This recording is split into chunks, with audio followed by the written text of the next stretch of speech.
श्री शिवाय नमस्तुभ्यम हर हर महादेव। दोस्तों आप सभी लोग जानते हैं कि 21 सितंबर 2024 यानी शनिवार के दिन पितृपक्ष की चतुर्थी तिथि पड़ रही है दोस्तों। और यह वह शनिवार है जो पितृपक्ष महीने में पड़ने वाला सबसे बड़ा शनिवार है, क्योंकि यह पितृपक्ष महीने में पड़ रहा है। और आप सभी लोग जानते हैं कि पितृपक्ष का महीना 18 सितंबर से शुरू होकर 2 अक्टूबर तक चलेगा। गुरुजी ने कहा कि इस पितृपक्ष का अपना एक अलग महत्व होता है। पितृपक्ष महीने में आपके पितर इस धरती पर आते हैं और अगर हम उनको प्रसन्न करने के लिए कोई भी उपाय करते हैं तो वह आपसे प्रसन्न हो जाते हैं। तो दोस्तों इस शनिवार के दिन आपको यह उपाय अवश्य ही करना चाहिए। और दोस्तों आप सभी लोग जानते हो 21 सितंबर 2024 शनिवार चतुर्थी तिथि का अगर सबसे बड़ा कोई उपाय है तो वह एक चुटकी काला तिल वाला उपाय है। तो दोस्तों इस शनिवार चतुर्थी तिथि के दिन आप लोगों को इस एक चुटकी काला तिल वाला उपाय को जरूर करना है। बहुत सारे लोग होंगे जिन लोगों ने इस उपाय को ना किया हो, मतलब पूरा साल निकल गया, उन्होंने किसी भी दिन इस एक चुटकी काला तिल वाला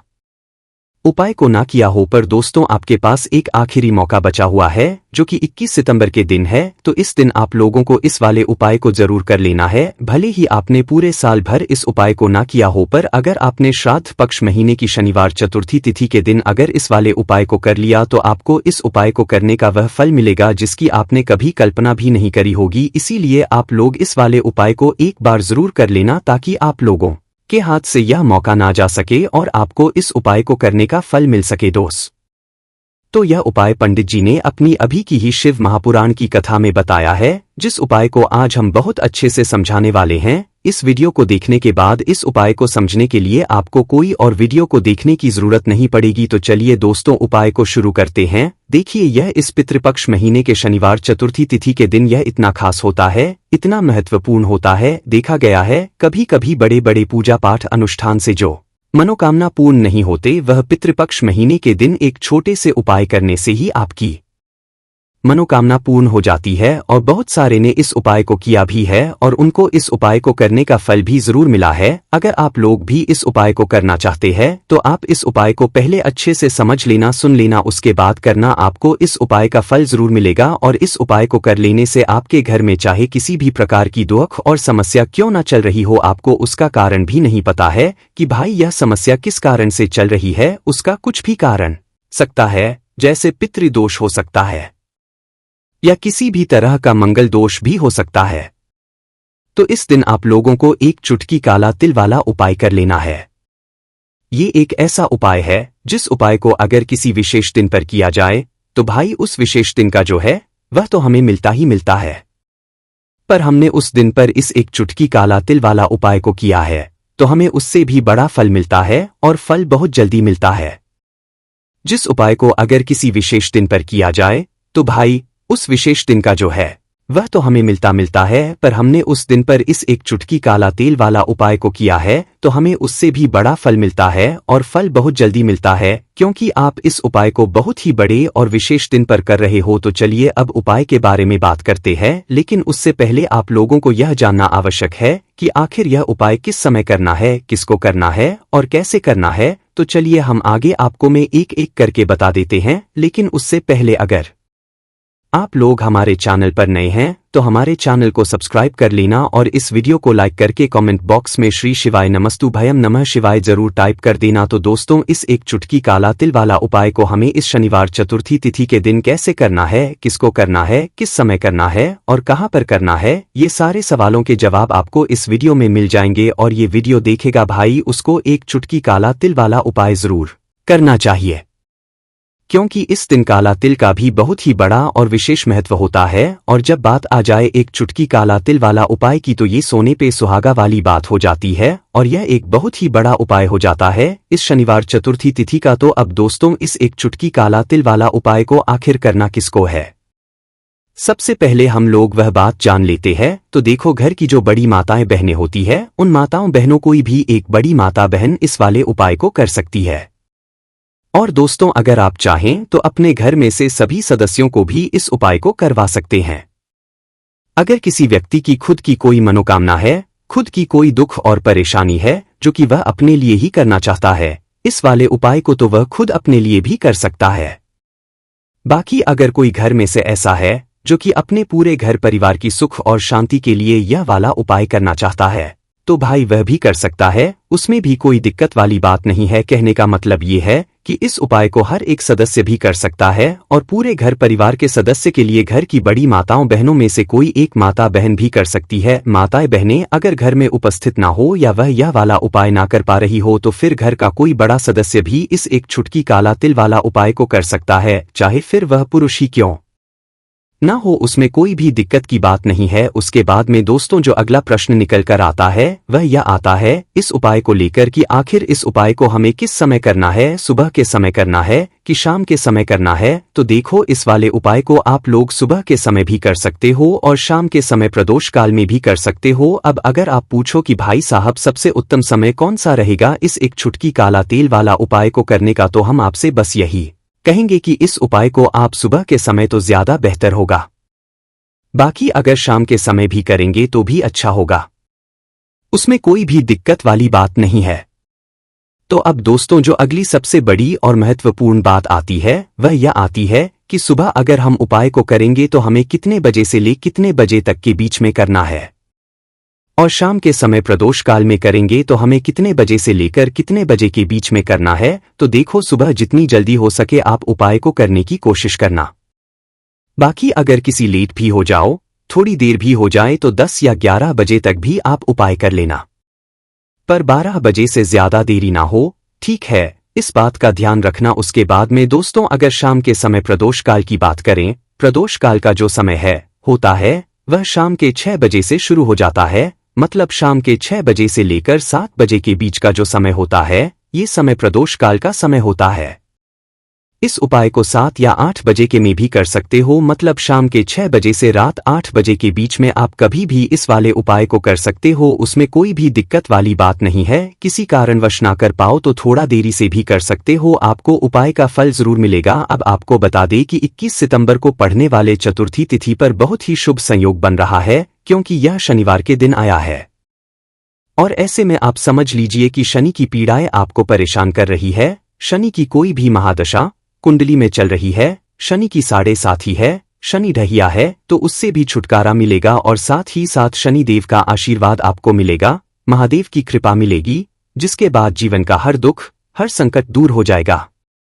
तो यह बिल्कुल सत्य है कि शनि देव की कृपा जब किसी पर होती है ना तो उसके जीवन के दुख और कष्ट बहुत जल्दी दूर हो जाते हैं, और शनि देव अपने भक्त को जब कुछ भी देते हैं ना तो इतना देते हैं कि व्यक्ति संभाल नहीं पाता है, और महादेव से जुड़े हुए उपाय आप करते हैं तो समझ लीजिए कि आपके जीवन में फिर कोई दुख और संकट लौटकर भी नहीं आता है। बात कर लेते हैं सबसे पहले उपाय की। एक चुटकी काला तेल डालकर आपको कौन सा उपाय कैसे करना है, कैसे यह उपाय शनि की पीड़ा को भी शांत करेगा और इतना चमत्कार आपके जीवन में यह एक चुटकी काले तेल का उपाय कर देगा कि आपको खुद भी अपने जीवन में हो रहे चमत्कार पर विश्वास नहीं होगा। कहने का मतलब है कि जीवन में ऐसे दुख जाएंगे कि आपको पता ही नहीं चलेगा आपके जीवन के दुख कब चले गए। चलिए बात कर लेते हैं कौन कौन सी चीजें आपको लेनी है। देखिए, सबसे पहले आपको यहाँ पर एक चुटकी काला तिल लेना है, ठीक है ना। सफेद तिल भी आता है लेकिन सफेद नहीं लेना है, काला ही तिल लेना है, क्योंकि काला रंग जो होता है यह शनि देव से जुड़ा हुआ है। अब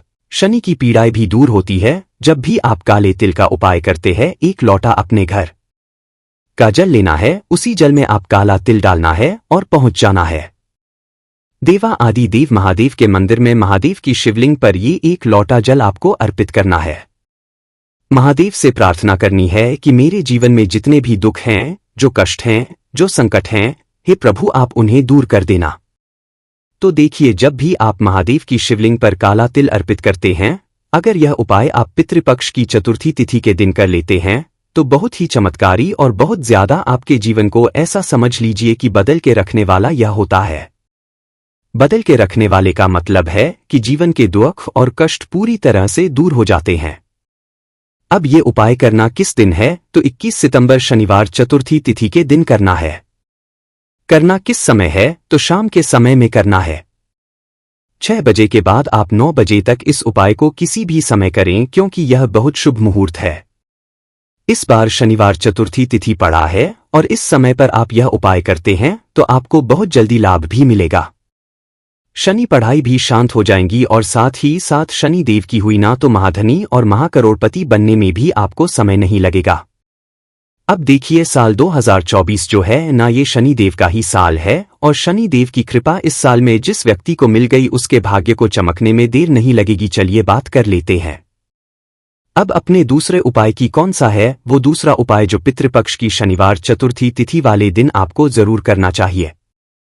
और इस उपाय को अगर आप करते हैं तो धन संपदा की कभी भी आपके घर में नहीं होती है, आपके घर में हमेशा धन आता है। बहुत सारे लोग हैं जो कहते हैं कि पैसा आता है लेकिन घर में नहीं रुकता, पैसा आता है लेकिन जो हमारे घर में आता है वह हमारे घर से बहुत जल्दी चला भी जाता है।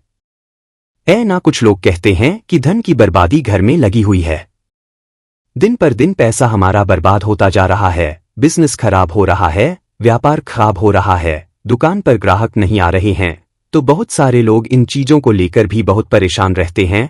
तो अब जो आपको बताने वाले हैं इस उपाय को आप करिए और इसका चमत्कार खुद अपने जीवन में आप होता हुआ देखेंगे। तो उपाय को करने के लिए आपको यहाँ पर लेने हैं काली उड़द की दाल। साबुत वाली काली उड़द की दाल आती है, ठीक है ना। 250 ग्राम ले सकते हैं, आधा किलो ले सकते हैं, 1 किलो ले सकते हैं, जितनी आपकी सामर्थ्य है उतनी दाल आप लें। साथ ही साथ आपको लेनी है यहाँ पर थोड़ी सी मिठाई, कोई भी मिठाई आप ले लें यहाँ पर। अब आपको क्या करना है कि शनिवार चतुर्थी तिथि जिस दिन है, ठीक है ना, उस दिन आपको शनि देव के मंदिर में जाना है। जहां भी शनि देव की कोई मूर्ति हो, प्रतिमा हो, वहां जाए, या फिर महादेव का कोई मंदिर हो वहां पर भी आप जा सकते हैं। और इस मिठाई का और इस उड़द का दान आपको करना है शनिवार चतुर्थी तिथि के दिन। इस उपाय को करिए और फिर देखिए आपकी मनोकामना को कितनी जल्दी महादेव और शनि देव पूरा कर देते हैं। बहुत ही उत्तम यह उपाय है। जिन लोगों की मनोकामना अभी अधूरी है, अटकी हुई है, पूरी होती ही नहीं है, या फिर जीवन में कष्ट बहुत है, दुख बहुत है, दुख और कष्ट दूर होने का नाम ही नहीं लेते हैं, तो ऐसा समझ लीजिए कि आपके जीवन के दुखों को अब दूर होने में देर नहीं लगे। जब इस उपाय को आप शनिवार चतुर्थी तिथि वाले दिन कर लेते हैं तो बहुत ही उत्तम सा उपाय है। सभी को यह उपाय जरूर करना चाहिए जिनके जीवन में धन की कमी है, शनि की पीड़ाएं परेशान कर रही हैं, या फिर घर में फिजूल खर्ची बहुत होती है, पैसा रुकता न है और पैसा आता नहीं है। तो इस उपाय को करने से हर प्रकार से आपको हर तरफ से लाभ ही लाभ मिलेगा और धन आने के रास्ते जो आपके जीवन में अब भी बंद हो चुके हैं ना, क्योंकि बहुत बार होता है कि एक एक करके जीवन में धन आने के सारे रास्ते बंद हो जाते हैं। आप देखेंगे कि जैसे ही उपाय करेंगे ना, कहीं से भी आए आपके पास पैसा आना शुरू हो जाएगा। यही इस उपाय का चमत्कार है। पूरी सच्ची श्रद्धा से करेंगे, उपाय जरूर काम करें। तो बात कर लेते हैं अब अपने तीसरे उपाय की, जो कि शनिवार चतुर्थी तिथि का बहुत ही बड़ा उपाय है, बहुत ही चमत्कारी यह उपाय है। अब देखिए जो तीसरा उपाय आपको बताने जा रहे हैं, इस उपाय को करने से सबसे बड़ा लाभ यही है कि सबसे पहले तो धन से जुड़ी समस्याएं जीवन से दूर हो जाएंगी। अच्छा, जो लोग कहते हैं कि घर में बिल्कुल भी तरक्की नहीं होती, घर में सफलता लोगों को नहीं मिल रही है, जो काम कर रहे हैं वह बिगड़ रहा है, हर काम में आ रही है, पता नहीं किसी ने कुछ करवा दिया है, या घर में किसी को नजर लग गई है, किसी की नजर लग जाती है, तब भी बहुत बार जीवन में दुख कष्ट बढ़ते चले ले जाते हैं, है ना। साथ ही साथ ऐसा होता है कि घर में कोई वास्तु दोष होता है, तब भी जीवन में दुख कष्ट जो है वो बढ़ते चले जाते हैं। समझ नहीं आता इतनी पूजा पाठ करके भी, इतने उपाय करके भी लाभ क्यों नहीं हो रहा है। अब देखिए जो उपाय आपको बताने जा रहे हैं शनिवार चतुर्थी दिन के दिन करने से हर प्रकार का दुख और कष्ट जीवन से दूर होगा, पैसा भी आएगा और सबसे बड़ी बात आपके काम में कोई अड़चन नहीं आएगी, कोई रुकावट नहीं आएगी, कोई भी आप काम करेंगे उसमें सफलता आपको मिलेगी। देखिए आपको क्या करना है कि शनिवार चतुर्थी तिथि वाले दिन उपाय जरूर करिए। आपको गौ माता की सेवा करनी है। इस दिन कैसे करेंगे? इस दिन आप गौ माता की किसी भी प्रकार से सेवा कर सकते हैं। उनको आप रोटी खिलाएं, गुड़ रखकर रोटी खिलाएं, ठीक है ना। या फिर आप जो भी गौ माता खाती है, जैसे कि हरा चारा खाती है, हरा चारा उनको खिलाएं। देखिए सबसे पहले आपको बता दें कि जो गौ माता होती है ना, इनके अंदर होता है 33 कोटि देवी देवताओं का वास। अब जिस स्थान पर हमारी गौ माता खड़ी भी हो जाती है ना, स्थान ही पवित्र हो जाता है। माँ लक्ष्मी का स्वरूप होती है गौ माता, और जब आप अपने घर का अन्न उन्हें खिला देते हैं ना तो 33 कोटि देवी देवता आपको सीधे सीधे आशीर्वाद देते हैं, तो आप समझ सकते हैं कि एक गौ माता की सेवा करने से, उनकी पूजा अर्चना करने से आपको कितना लाभ मिलता है। साथ ही साथ आपको एक छोटा सा उपाय और करना है। इस दिन एक दीपक आपको लेना है, यहाँ पर सरसों के तेल का उसमें एक चुटकी काला तेल डालना है और यह दीपक आपको शनि देव के मंदिर में जाकर शनिवार के दिन जरूर लगाना है, क्योंकि शनिवार के दिन शनिवार चतुर्थी तिथि, और इस उपाय को अगर आप कर लेते हैं तो है उपाय ऐसा समझ लीजिए कि महा उपाय हो जाता है, क्योंकि काला तेल शनि देव को सबसे प्रिय होता है। सरसों का तेल शनि देव को सबसे प्रिय होता है, तो बहुत ही चमत्कारी उपाय है। जरूर से करें, शाम के समय का उपाय है। शाम के समय जाएं और शनि देव के मंदिर में एक दीपक सरसों के तेल का काला तेल डालकर जरूर लगाएं। इतना चमत्कार होगा ना जीवन में कि पैसा सा धन दौलत संभाल नहीं पाओगे। सुख समृद्धि घर में ही चली जाएगी। शनि देव की ऐसी कृपा होगी ना कि आने वाली पीढ़ियां भी सिर्फ सुख को भोगेंद्र, और बहुत ही महत्वपूर्ण ये उपाय है। तो दोस्तों, भादों के शनिवार संकष्टी चतुर्थी के दिन आप लोगों को इस 12 गेहूं के दाने वाला उपाय को जरूर करना है। बहुत सारे लोग होंगे जिन लोगों ने इस उपाय को ना किया हो, मतलब पूरा साल निकल गया, उन्होंने किसी भी दिन इस 12 गेहूं के दाने वाला उपाय को ना किया हो। पर दोस्तों, आपके पास एक आखिरी मौका बचा हुआ है, जो कि 21 सितंबर के दिन है। तो इस दिन आप लोगों को इस वाले उपाय को जरूर कर लेना है, भले ही आपने पूरे साल भर इस उपाय को ना किया हो।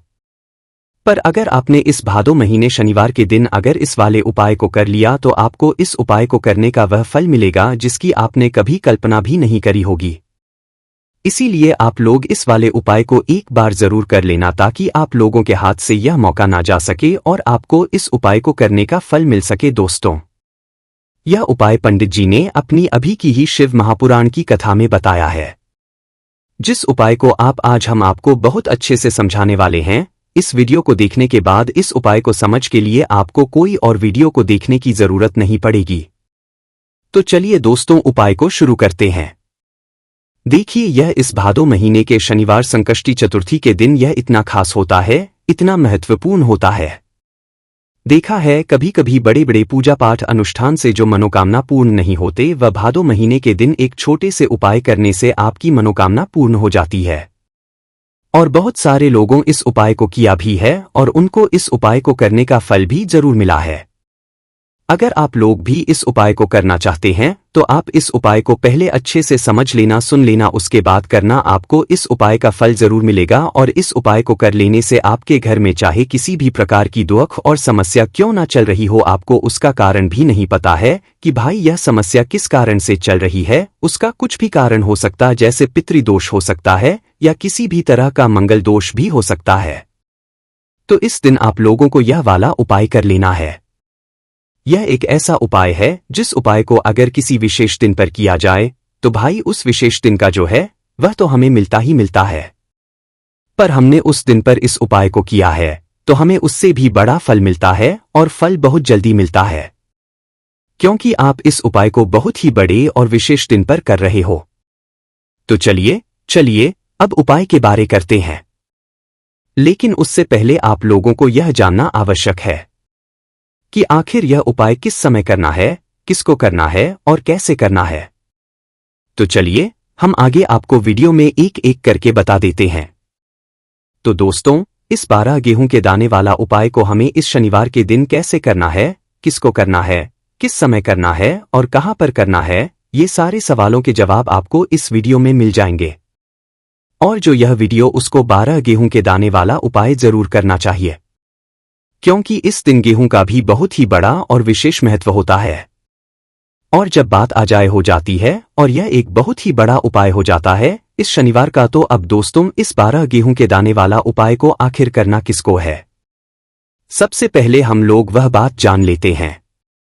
तो देखो, घर की जो बड़ी माताएं बहनें होती हैं, उन माताओं बहनों में से कोई भी एक बड़ी माता इस वाले उपाय को कर सकती है। और दोस्तों, अगर आप चाहे तो अपने घर में से सभी सदस्यों को भी इस उपाय को करवा सकते हैं। अगर किसी व्यक्ति की खुद की कोई मनोकामना है, खुद की कोई दुख और परेशानी है जो कि वह अपने लिए ही करना चाहता है इस वाले उपाय को, तो वह खुद अपने लिए भी कर सकता है। बाकी अगर कोई घर में से ऐसा है जो कि अपने पूरे घर परिवार की सुख और शांति के लिए यह वाला उपाय करना चाहता है, तो भाई वह कर सकता है। उसमें भी कोई दिक्कत वाली बात नहीं है। कहने का मतलब ये है कि इस उपाय को हर एक सदस्य भी कर सकता है और पूरे घर परिवार के सदस्य के लिए घर की बड़ी माताओं बहनों में से कोई एक माता बहन भी कर सकती है। माताएं बहनें अगर घर में उपस्थित ना हो या वह यह वाला उपाय ना कर पा रही हो तो फिर घर का कोई बड़ा सदस्य भी इस 12 गेहूं के दाने वाला उपाय को कर सकता है। चाहे फिर वह पुरुष ही क्यों ना हो, उसमें भी दिक्कत वाली बात नहीं है। अब दोस्तों, इस लंग वाले उपाय को हमें करना कहां पर है? देखो, हमें शिवलिंग के पास में जाकर करना है। बहुत सारे लोग प्रश्न करते हैं, हर एक उपाय को करते समय क्या हम इस उपाय को घर पर या मंदिर में कर सकते हैं? देखो, तो इस वाले उपाय को आप मंदिर में करोगे तो अच्छा रहेगा, घर पर नहीं करना है इस वाले उपाय को। उसके बाद में दोस्तों, जो अगला प्रश्न निकल कर आता है वो यह आता है इस उपाय को लेकर कि इस उपाय को हमें किस समय करना है, सुबह के समय करना है कि शाम के समय करना है? तो देखो, इस वाले उपाय को आप लोग सुबह के समय भी कर सकते हो और शाम के समय प्रदोष काल में भी कर सकते हो। अब अगर आप पूछो कि भाई सबसे उत्तम समय कौन सा रहेगा इस 12 गेहूं के दाने वाला उपाय को करने का, तो हम आपसे बस यही कहेंगे कि इस उपाय को आप शाम के समय करेंगे तो ज्यादा बेहतर होगा। बाकी अगर सुबह के समय भी करेंगे तो भी अच्छा होगा, कोई भी दिक्कत वाली बात नहीं है।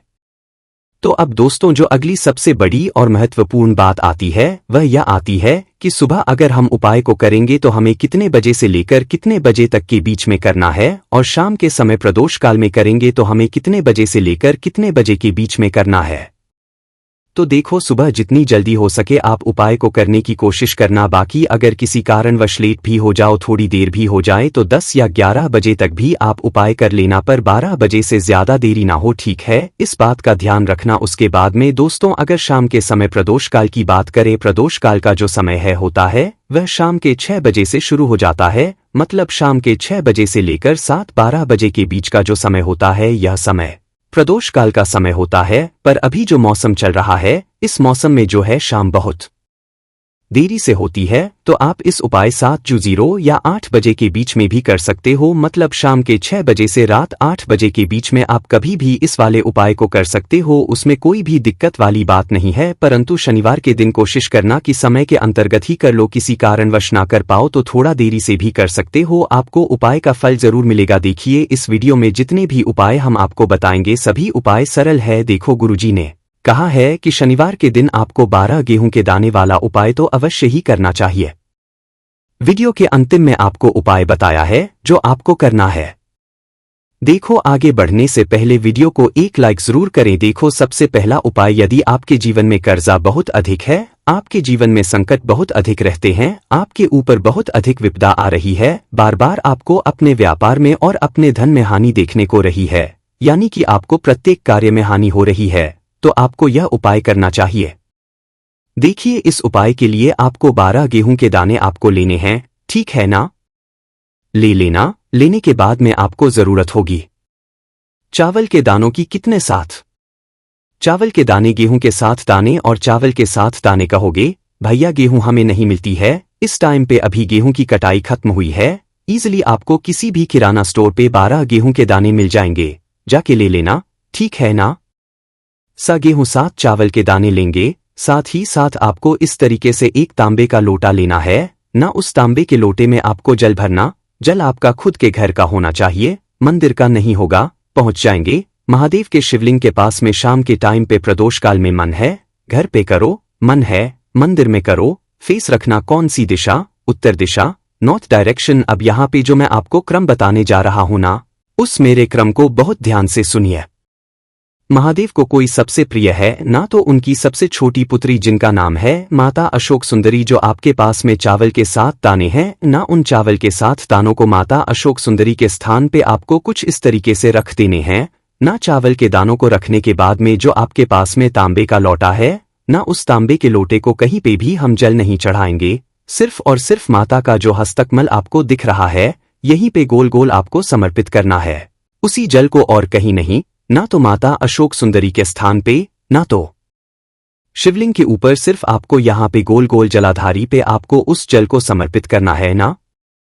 अब आपके पास में बचे हुए हैं 7 गेहूं के दाने। अरे बचे हैं कि नहीं बचे हैं, उन्हीं 7 गेहूं को दाने को आपको अपनी मनोकामना अपने विशेष कहते हुए महादेव के शिवलिंग के ऊपर अगर आप प्रदोष के दिन प्रदोष काल में कर देते हैं तो आपकी जो भी मनोकामनाएं होंगी, जो भी विशेष होंगी, वो पूरी जरूर करते हैं।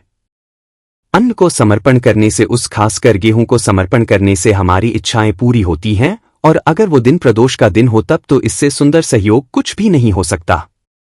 आपकी इच्छाओं को पूरा करने के लिए बहुत स्पेशल, बहुत प्यारा सा उपाय आप सभी को जरूर करना है। ध्यान ना रखिएगा, यह उपाय प्रदोष काल में करना है, सुबह के टाइम नहीं कर सकते।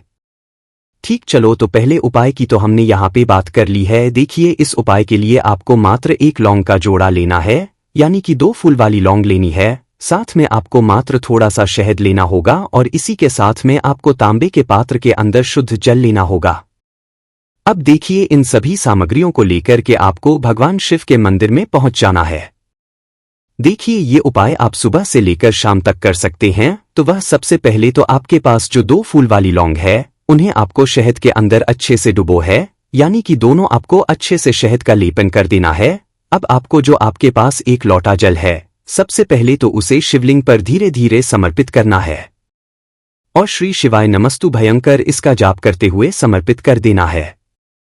अब आपके पास जो 2 फूल वाली लौंग है, शहद से उसे आपको शिवलिंग पर अर्पित करना है और आपको प्रार्थना करनी है कि जीवन में जो रोग की स्थिति है वह समाप्त हो, जीवन के जो संकट और समस्याएं हैं वह सभी समाप्त हो, जीवन जो कर्ज की समस्या है वह समाप्त हो। इस प्रकार से प्रार्थना करते हुए यह जो 2 फूल वाली लौंग ही शहद संयुक्त, इससे आपको शिवलिंग पर अर्पित कर देनी है। आपकी जो भी समस्या होगी इस शनिवार के दिन अवश्य ही समाप्त हो जाएगी। तो इस प्रकार से आपको पहला उपाय करना है। अब हम बात कर लेते हैं दूसरे उपाय के बारे में। देखिए, यह उपाय आपके लिए सर्वश्रेष्ठ होने वाला है। देखिए, इस उपाय के लिए आपको मात्र 5 हरे मूंग के दाने आपको साबुत लेने हैं, खंडित नहीं होने चाहिए। इस बात का ध्यान रखें और इसी के साथ मैं आपको एक तांबे के पात्र के अंदर अपने घर से शुद्ध जल ले लेना है।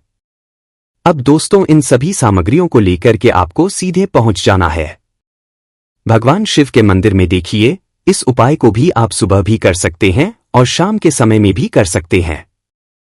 देखिए, भगवान शिव के मंदिर में पहुंचने के बाद आपके पास जो 5 हरे हैं, उनमें से पहला जो हरा मूंग है, आपको शिवलिंग के सामने जो नंदी महाराज होते हैं और उनका जो पैर उठा हुआ होता है, वहां पर आपको पहला हरा मूंग समर्पित कर देना है और आपको इसका जाप कर लेना है। फिर आपको दूसरा हरा मूंग लेना है और शिवलिंग पर जो श्री गणेश जी वाला स्थान होता है, वहां पर आपको यह दूसरा हरा मूंग समर्पित कर देना है, यानी कि शिवलिंग के सीधे तरफ आपको यह दूसरा हरा मूंग समर्पित करना है और आपको ओम नमः शिवाय या फिर श्री गणेशाय नमेश का जाप कर लेना है। तीसरा हरा मूंग का दान आपको भगवान शिव की सबसे प्रिय पुत्री माता अशोक सुंदरी वाले स्थान पर समर्पित करना होगा। शिव की जो जलाधारी होती है, जहां से जल बह करके आता है, उसी जलाधारी के बीच में जो कहीं कहीं उठी हुई लाइन होती है सांप की आकृति के रूप में, वहीं पर आपको तीसरा हरा मूंग समर्पित करना है और फिर आपको ओम नमः इसका जाप कर लेना है। अब दोस्तों, चौथा जो हरा मूंग है उसे आपको भगवान कार्तिकेय जी का जो स्थान होता है शिवलिंग पर, वहां पर आपको यह चौथा हरा मूंग का दाना समर्पित कर देना है और आपको इसका जाप कर लेना है। अब दोस्तों, आपके पास जो 5वां और अंतिम हरा मूंग बचा हुआ है, उससे आपको उससे जल के पात्र के अंदर डाल देना है और इस हरे मूंग से युक्त जल से आपको भगवान शिवा के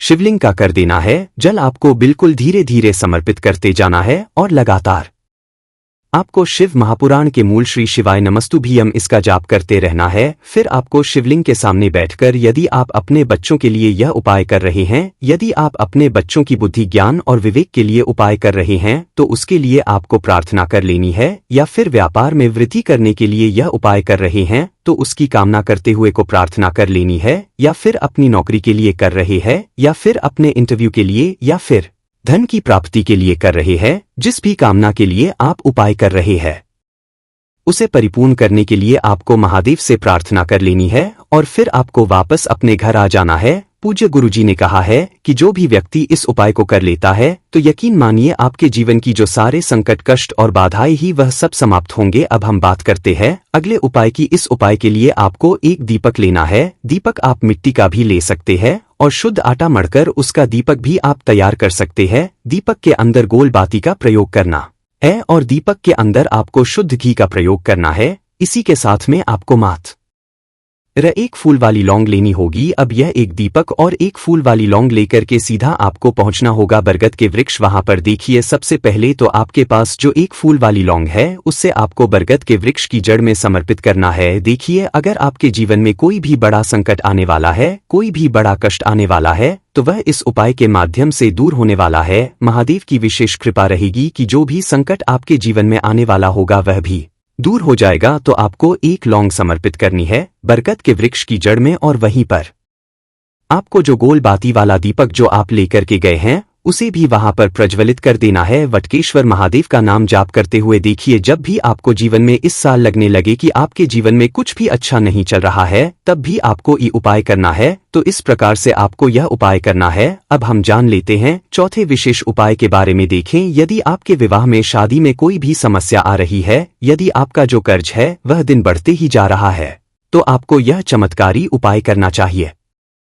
कोई भी समस्या अगर जीवन में है तो उसे दूर करने के लिए आपको उपाय करना चाहिए। मंगल दोष से जुड़ी हुई समस्या भी है तब भी आपको यह उपाय करना चाहिए। देखिए इस उपाय के लिए आपको एक तांबे के पात्र के अंदर अपने घर से शुद्ध जल लेना है और इसी के साथ में आपको एक चुटकी लाल चंदन लेना होगा। अब आपको क्या करना है कि जो लाल चंदन आप लिया है उसे आपको उससे जल के पात्र के अंदर डाल देना है, और यह जल जो है आपको लाल चंदन से युक्त तैयार कर लेना है। और यह लाल चंदन से युक्त जल आपको भगवान शिव के मंदिर में लेकर के पहुंचना है। लेकिन यह उपाय भी आप सुबह से लेकर के शाम तक कर सकते हैं। अब दोस्तों यह जो लाल चंदन से युक्त जल है इससे आपको भगवान शिव के शिवलिंग पर धीरे धीरे अर्पित कर देना है और आपको लगातार श्री इसका करते रहना है। देखिए यदि आपके जीवन में विवाह से युद्ध समस्या चल रही है तो आपको मंगलेश्वर महादेव का स्मरण करना है, और जीवन में अधिक कर्ज की समस्या है तो आपको आरण मुक्तेश्वर महादेव का स्मरण करना है। देखना एक दिन आपकी सब तरह की समस्या जल्दी ही समाप्त हो जाएगी। तो इस प्रकार से आपको यह चौथा उपाय करना है। अब हम जान लेते हैं अंतिम और पांचवें उपाय के बारे में। देखिए शनिवार का दिन है और हनुमान जी भगवान शिव के रुद्र अवतार हैं, तो यह उपाय और खास हो जाता है। तो यह जो उपाय है विशेषकर आपको हनुमान जी के वहां पर ही करना होगा। देखिए जब भी आपको ऐसा लगने लगे कि आपके जीवन में जो कर्ज है वह समाप्त ही नहीं हो पा रहा है, दिन प्रतिदिन बढ़ाते ही जा रहा है, कष्ट जो है वह दिन प्रतिदिन बढ़ाते ही जा रहे हैं, कष्ट जो है वह समाप्त ही नहीं हो पा रही है, यानी कि जीवन में जब भी कोई विपदा आती है, संकट आता है, तो हमें संकट मोचन हनुमान जी के में जाना चाहिए। लेकिन यह उपाय बहुत ही खास है। इस उपाय के लिए आपको एक चौमुख दीपक तैयार करना होगा। आपको एक दीपक लेना है। दीपक के अंदर 4 बाती आई। बाती के लिए आपको मोली वाला धागा आता है, कलावा का उसकी भी बना सकते हैं, या फिर आप सफेद रुई की जो बत्तियां हैं उन्हें भी बना सकते हैं। अब आपको लेना है एक कटोरी सरसों का तेल, और अब इस दीपक के अंदर या तो आपको चमेली का तेल डालना है, या फिर आपने एक कटोरी सरसों का तेल लिया है उसमें आपको सरसों का तेल डालना है, और इसी के साथ में आपको मात्र एक फूल वाली लौंग भी लेनी है। देखिए अब जो ये दीपक है और लौंग है, इन दोनों का आपको हनुमान जी के मंदिर में लेकर के पहुंचना है। अब सबसे पहले तो यह जो चौमुखी दीपक है इसे आपको हनुमान जी के सामने प्रज्वलित करना है। दीपक को प्रज्वलित करने के बाद आपको वहीं पर एक बार हनुमान चालीसा का पाठ करना है, या फिर आप आरण मोचक स्रोत का पाठ भी कर सकते हैं। अब आपके पास जो एक फूल वाली लौंग है उनसे आपको अपने सीधे हाथ में रखना है। आपको प्रार्थना करनी है हनुमान जी से कि जीवन की जो भी संकट है, विपदा है, वह सभी आपकी कृपा से दूर हो, और यह जो एक लौंग है इससे भी आपको उससे चौमुखी दीपक के अंदर डाल देनी है और अपनी मनोकामना बोल देना है। गुरुजी कहते हैं कि कुछ दिनों में ही आपकी सब मनोकामना पूरी हो जाएगी। तो इस प्रकार से यह सुंदर सा और सरल सा उपाय करना है। देखो आज की वीडियो में हमने आपको जितने भी उपाय बताए हैं सभी उपाय बहुत ही सरल है जो आपको करने हैं। देखना आपके जीवन के सारे संकट और कष्ट दूर होंगे। और गुरुजी ने कहा है कि शनिवार के दिन आपको चौमुख दीपक वाले उपाय को आपको अवश्य ही करना चाहिए। इससे आपके जीवन से चारों तरफ से आने वाले संकट दूर हो जाएंगे। तो दोस्तों आज के इस वीडियो में हमने आपको 5 महा उपाय बताए हैं। जो भी आपको आसान लगे वह आप कर सकते हैं।